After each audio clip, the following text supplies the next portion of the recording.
Again,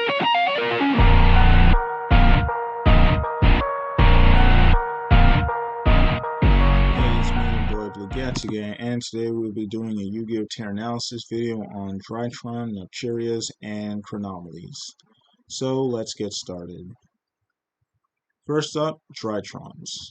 And if you don't know what Drytrons are, I'm going to tell you today. Drytrons are a ritual archetype that they ritual summon using attack points instead of levels. So let's get started. For the pros, they have great monsters.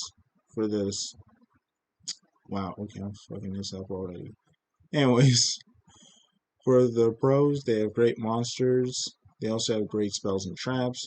This deck can OTK, and this deck also has several removal options, as well as has decent recovery, is consistent, like very consistent, and can work with other ritual monsters due to how their ritual spell works.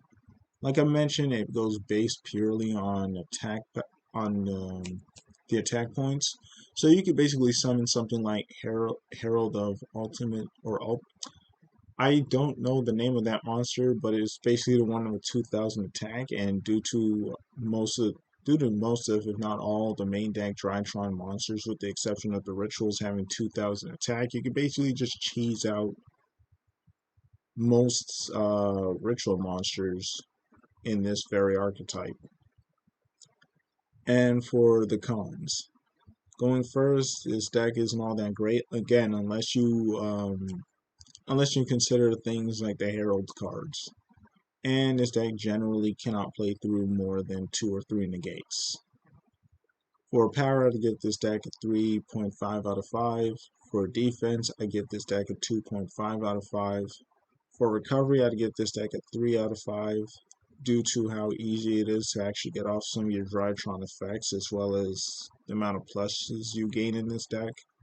For versatility, I give this deck a 3 out of 5, and for consistency, I'd give this deck a 4 out of 5. Overall, I'd say that this deck is a tier 2.5. Next, we have Naturias.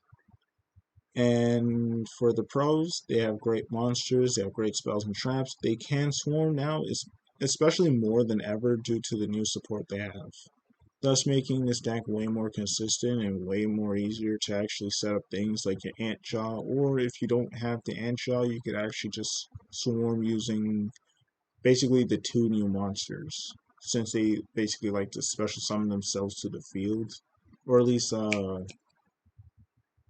Mold Cricket special summons itself to the field, and then you also have the plant basically allowing you to special summon an additional Naturia from your graveyard.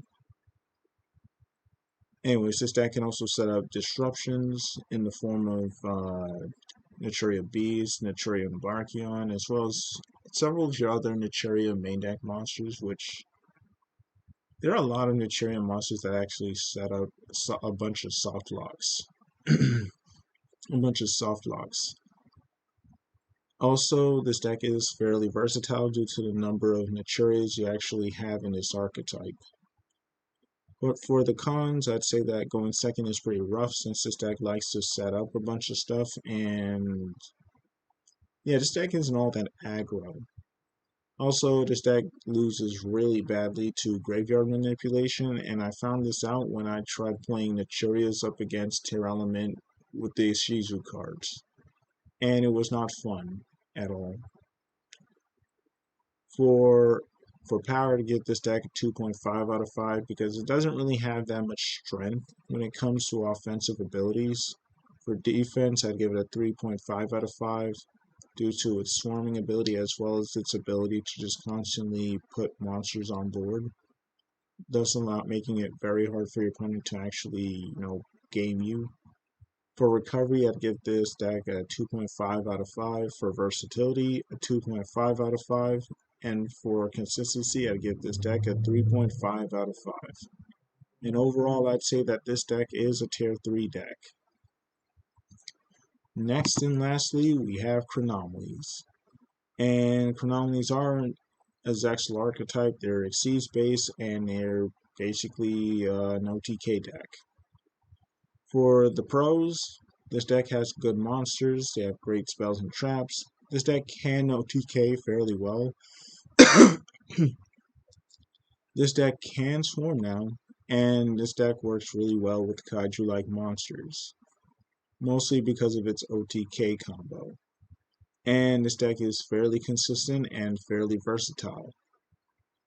The problem that still remains with this deck is it's still an OTK or bust type of deck, even though they've gotten before, when I previously did this archetype on this very series, I also mentioned that they don't have any control options, similar to like how Madolche got those new control options. But they got it in the form of their newest Xyz monster. I don't think that's enough to actually completely save this archetype, but it's enough to actually make this archetype a lot more playable than it was previously. Also, yeah, like I mentioned, it's still an OTK or bust type of deck, because if you don't OTK, you just basically have to revolve around your new Xyz monster and hold off your opponent until you could basically perform an OTK, which is still fairly easy to do in this deck now. And the other con is that they generally cannot play through more than one negate, generally speaking. For power, to give this deck a 3.5 out of 5. For defense, a 2.5 out of 5. Recovery, a 2 out of 5. Versatility, a 2.5 out of 5. Consistency, a 3 out of 5. And overall, I'd say that this deck is a tier 3 deck. It is pretty fun, and you shouldn't expect to actually beat a bunch of meta decks with this deck, but you can basically just snag a couple of wins against tier 2 decks as well as rogue decks with this. Anyways, tell me what you guys think about these 3 archetypes, and it's been me, your boy Blue Gatsuga, and I'm out. Later, losers!